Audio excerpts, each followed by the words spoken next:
നബിദിന പ്രസംഗം.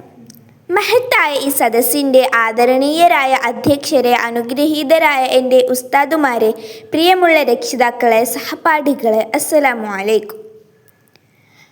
കാരുണ്യപ്രവാചകൻ മുഹമ്മദ് മുസ്തഫ സല്ലല്ലാഹു അലൈഹി വസല്ലമ തങ്ങളുടെ ജന്മനാളിൽ സുസന്തോഷം സംഗമിച്ചിരിക്കുന്ന ഈ വേളയിൽ നിങ്ങളോട് സ്വലാത്തിൻ്റെ മഹത്വത്തെക്കുറിച്ച് ഒരൽപ്പം സംസാരിക്കാൻ ഞാൻ ആഗ്രഹിക്കുകയാണ്. നാഥൻ തൗഫീക്ക് നൽകട്ടെ. ആമീൻ. അന്ത്യനാളിൽ ജനങ്ങളിൽ എന്നോട് ഏറ്റവും അടുത്തവർ എൻ്റെ മേൽ സ്വലാത്ത് ചൊല്ലുന്നവനാണ് എന്ന ഹദീസിൻ്റെ പശ്ചാത്തലത്തിൽ സ്വലാത്തിൻ്റെ മഹത്വത്തെക്കുറിച്ച് ഒരൽപ്പം പറഞ്ഞു ഞാൻ അവസാനിപ്പിക്കാം. മുത്തുനബി തങ്ങൾ തൻ്റെ മേൽ സ്വലാത്ത് ചൊല്ലുന്നത് കൂടുതൽ ഇഷ്ടപ്പെടുകയും പ്രേരിപ്പിക്കുകയും ചെയ്തിരുന്നു. സ്വലാത്തിൻ്റെ മഹത്വങ്ങളും ശ്രേഷ്ഠതകളും ധാരാളമാണ്. നാം ഒരു സ്വലാത്ത് ചൊല്ലിയാൽ അള്ളാഹു നമുക്ക് 10 സ്വലാത്ത് ചൊല്ലുന്നതാണ്. അന്ത്യനാളിൽ ആരാരും രക്ഷപ്പെടുത്താനില്ലാത്ത സമയത്ത് ഒരേയൊരു രക്ഷാമാർഗം നബിതങ്ങൾ മാത്രമാണ്.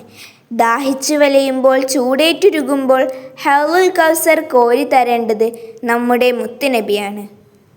നരകാഗ്നിയുടെ മുകളിലൂടെ സിറാത്തുപാലം വിട്ടുകിടക്കുമ്പോൾ തൻ്റെ ഉമ്മത്തിങ്ങളിൽ അവസാനത്തെയാളും സ്വർഗത്തിൽ പോയതിനു ശേഷം മാത്രമേ ഞാൻ സ്വർഗത്തിൽ കടക്കൂ എന്ന് പറഞ്ഞ് നമുക്കായി കാത്തിരിക്കുന്നത് നമ്മുടെ മുത്തുനബി തങ്ങളാണ്.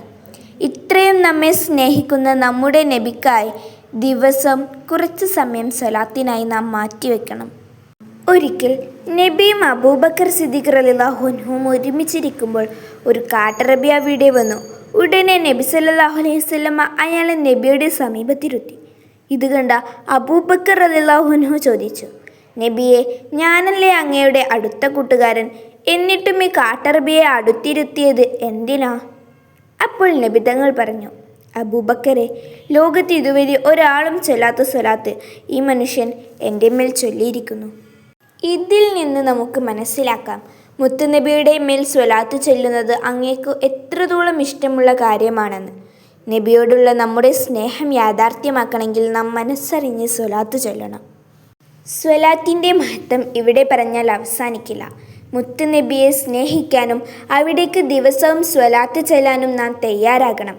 നബി സല്ലല്ലാഹു അലൈഹി വസല്ലമയെ സ്നേഹിക്കുന്ന നല്ല മക്കളിൽ അള്ളാഹു നമ്മെ ഉൾപ്പെടുത്തട്ടെ. ആമീൻ. ഇത്രയും പറഞ്ഞു ഞാൻ എൻ്റെ പ്രസംഗം അവസാനിപ്പിക്കുന്നു. അസ്സലാമു അലൈക്കും. ഇന്നത്തെ വീഡിയോ ഇഷ്ടമായോ? ഇനിയും ഇതുപോലുള്ള കിടിലൻ വീഡിയോകൾക്കായി ചാനൽ സബ്സ്ക്രൈബ് ചെയ്യാനും ലൈക്ക് ചെയ്യാനും ഷെയർ ചെയ്യാനും മറക്കല്ലേ.